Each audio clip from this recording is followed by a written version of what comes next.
তো প্রথমে আসতেছে রাশিয়া। রাশিয়া প্রথমে দেওয়ার কারণ কি, it's the easiest scholarship you can hold out, because রাশিয়াতে বাংলাদেশের স্টুডেন্টরা একটু কম যাইতে চায়। I don't know why. আমি নিজেও রাশিয়াতে ফুল ফান্ড স্কলারশিপ হোল্ডার ছিলাম, but I also rejected it due to the religious purpose, you know, the peer. I know abroad is always something different. আমি যে কান্ট্রিতে আসছি এটাও যে খুব রিলিজিয়াস তা না, but it's quite like qualityful comparing to Russia. So রাশিয়াতে প্রত্যেক বছর ব্যাচেলার্সের জন্য 124 জন স্টুডেন্ট নেওয়া হয়। ব্যাচেলার্সের জন্য ব্যাচেলার্স অ্যান্ড মাস্টার্সের জন্য 124 জন স্টুডেন্ট নেওয়া হয়, which is quite huge comparing to the applicants. So রাশিয়াতে অ্যাপ্লাই করার জন্য আপনার যেই গ্রেডসটা দরকার, 80% মার্ক। লাইক আপনি যদি জিপিএ 9ও পান, দ্যাট ডাজেন্ট ম্যাটার, বাট দুইটাতে জিপিএ 5 যদি হয়, it's the best one. You are fit for going to Russian scholarship. যদি আপনার জিপিএ 4.5-এর নিচে হয়, then I will prefer don't apply to any other countries except Russia and China. So আমি result 4.5 যারা তাদেরটা ধরেই বলতেছি, কারণ জিপিএ 5 সবার থাকে, সমস্যা নেই। যারা একটু স্ট্রাগল করে তাদেরটা কে তুলে ধরে, আমি একটু তুলে ধরি। So GPA 4.5. So what else do you need to get a scholarship? So Russian স্কলারশিপের আমার অভিজ্ঞতাটা বলি। সো এটার অ্যাপ্লিকেশন পিরিয়ড ফেব্রুয়ারি 15 পর্যন্ত। রিমেম্বার, ফেব্রুয়ারি 15। নভেম্বর বা ডিসেম্বরে শুরু হয়, ফেব্রুয়ারি 15 পর্যন্ত। আমি প্রত্যেকটা কান্ট্রির আলাদা আলাদা করে ভিডিও বানাই দিব। I don't no when will you be watching this video, but I will try to upgrade it time to time. So রাশিয়াতে টোটাল 18 থেকে 20টা ইউনিভার্সিটি, 22টা থেকে 40টা ইউনিভার্সিটির মতো এই স্কলারশিপটার আন্ডারে রয়েছে। অ্যান্ড সাবজেক্ট ডাইভার্স ফিল্ডে রয়েছে সাবজেক্ট। সো সাবজেক্ট কী কী থাকতে পারে, ইঞ্জিনিয়ারিংয়ের সব কিছু, ইভেন রকেট সায়েন্স সেটা রাশিয়াতে সবচেয়ে বেশি ফেমাস, অ্যান্ড রাশিয়াতে সবচেয়ে বেশি ভালো পড়ানো হয়। Rocket science, aeronautical engineering, aerospace engineering, এই জিনিসগুলো রাশিয়াতে অনেক ভালো। এর পাশাপাশি রাশিয়াতে ভালো কোনটা, মেডিকেল সায়েন্স আর আর্টসের সাবজেক্ট। যদি কেউ পেইন্টিং নিয়ে শৌখিন থাকেন, যদি কেউ ল্যাঙ্গুয়েজ নিয়ে, যদি কালচার নিয়ে থাকেন, তাহলে so but chemistry, physics, pure সাবজেক্টগুলোর জন্য Russia is not the best one. So I will prefer যারা মেডিকেল, ইঞ্জিনিয়ারিংয়ের অ্যাভিয়েশন সেক্টরগুলোতে যাইতে চান, এবং আর্টসের সাবজেক্টগুলো, যেই সাবজেক্টগুলো cultural subject, dance, music, painting, sculpture, designing, এই জিনিসগুলো তাদের জন্য রাশিয়া বেস্ট। এবং এখন আমি ওভারভিউ দিই যে গভর্নমেন্ট স্কলারশিপগুলো আসলে কীরকম হয়, কী কী ফ্যাসিলিটিস তারা দেয়, কী কী প্রবলেমস ফেস করতে হয় গভর্নমেন্ট স্কলারশিপগুলো নিলে। প্রত্যেকটা জিনিসের এপিটপিক থাকে। So there will always be some benefits and some demerits. So first of all, ভালো দিয়ে শুরু করি। সো সবচেয়ে বড় কথা, it's full funded. It's fully funded, you don't have to pay any penny for this. এইটাই আসলে বাংলাদেশের স্টুডেন্টদের জন্য সবচেয়ে বেশি আকাঙ্ক্ষিত। এর পাশাপাশি যদি আমি ডিমেরিটসগুলো বলি, সেগুলো আসলে ম্যাটারই করে না, right? So full funded means কিছু কিছু কান্ট্রি আছে যেগুলোতে আপনাদের হোম কান্ট্রি থেকে ফ্লাইটের টিকিট পর্যন্ত দেওয়া হবে, যেই দেশে যাবেন সেই দেশের। আর কিছু কিছু আছে আপনার অ্যাকোমোডেশন, ফুড আর টিউশন ফি সবগুলো রিকভার করে তারা, but they don't pay you the allowance of fare অ্যালাউন্সটা দেবে না, যাওয়া আসার টিকিটটা দেবে না, বা যাওয়া আসার পেমেন্টটা দেবে না। সো এটা একটা বেনিফিট গেল যে ফুল ফান্ড স্কলারশিপ আপনার কিছু কিছু কান্ট্রিতে যাওয়া আসার সুযোগটা থাকতেছে। এরপরে ফুল ফান্ডেড বলতে আমরা যেটা বুঝি যে থাকা খাওয়া সব কিছু, আসলে এরকম না। ওয়েস্টার্নে ফুল ফান্ডেড বলতে টিউশন ফি রিমুভ করা বলে, স্কলারশিপ বলতে টিউশন ফি রিমুভ করা বলে। আর এটাকে স্টাইপেন্ড হিসেবে ধরতে পারেন। আপনার খাবার দাবারের জন্য যেই অ্যালাউন্সটা, এটা আপনাকে খাবার দাবার দেওয়া হবে। আর আপনাকে রিকোয়ারমেন্ট থাকবে যে আপনাকে ডর্মে থাকতে হবে, ইউনিভার্সিটি ডর্মে থাকতে হবে।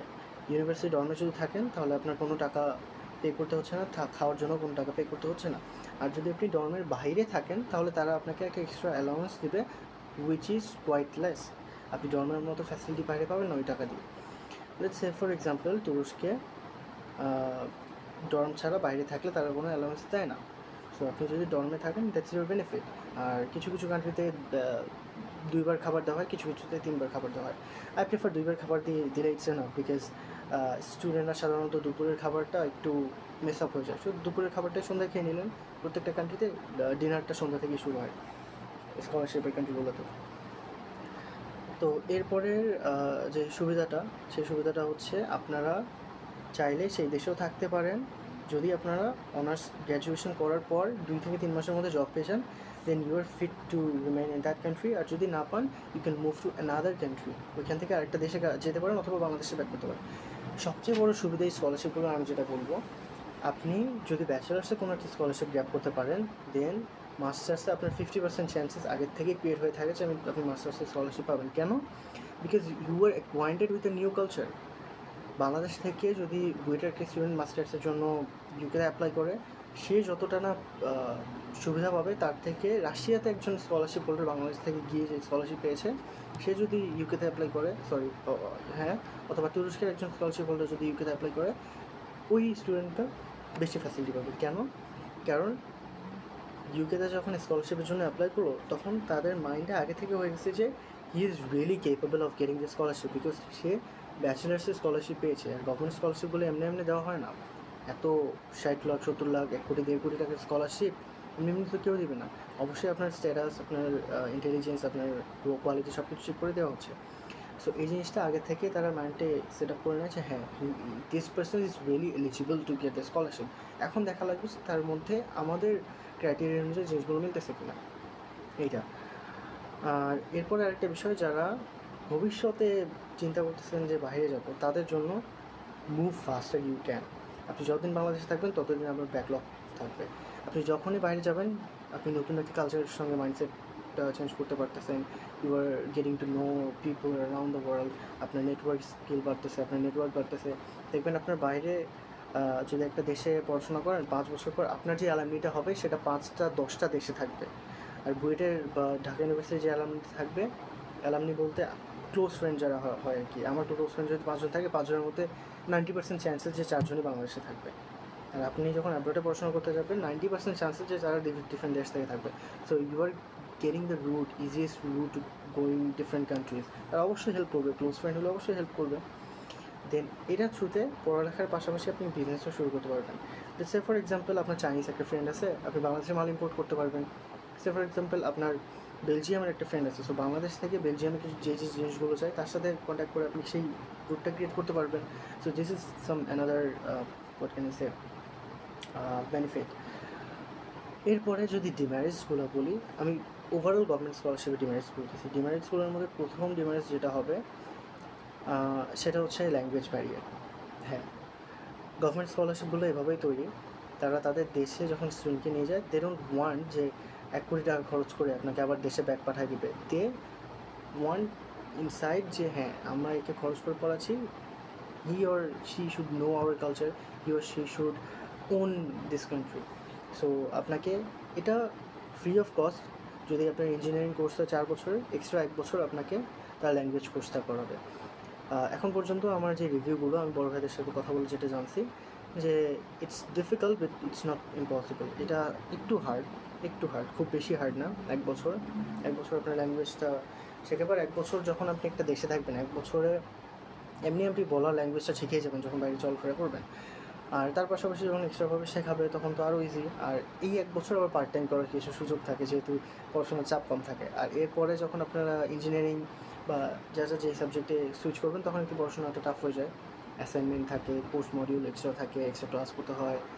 যেহেতু বাইরের ইউনিভার্সিটি কিছু ক্লাস দেখা যায় যে 2 ঘন্টা duration, but the professor is taking it up to 5 hours. 5 বছর 5-6 ঘন্টারও নিয়ে নিতে পারে যদি কোর্সটা ফুলফিল না হয় আর কি, এরকম। এটা হচ্ছে প্রথম ডিমেরিটস। আর দ্বিতীয় ডিমেরিটস, কিছু কান্ট্রি ব্যাক ফ্লাইট দিয়ে দেয়, তার মানে they encourage to make you fly back to your own country and make some development in your own country. আমি জানি না এটা ডিমেরিটস কিনা, for me it's really a good benefit, কারণ আমি দেশে আসার টাকা পাচ্ছি। এরপরে আমার ভিসার মানে মেয়াদ যদি থাকে, তাহলে আমি আবার যেতে পারবো নিজের টাকায়। দ্যাটস নট বিগ ডিল আর বিগ ইস্যু। এই দুইটা গেলো সবচেয়ে বড় ডিমেরিটস। যদি কারো ল্যাঙ্গুয়েজ ব্যারিয়ারের সবচেয়ে বড় সমস্যা থাকে, তাহলে better don't choose the government scholarships. আর যদি কারো মনে হয় যে না, এত বড় স্কলারশিপ পাচ্ছি, around 1 crore, so why not to take it. একটা নতুন কালচার পাচ্ছি, নতুন ফ্রেন্ড সার্কেল পাবো, সো হ্যাঁ, হতে পারে। স্কলারশিপগুলো অনেক প্রেস্টিজিয়াস।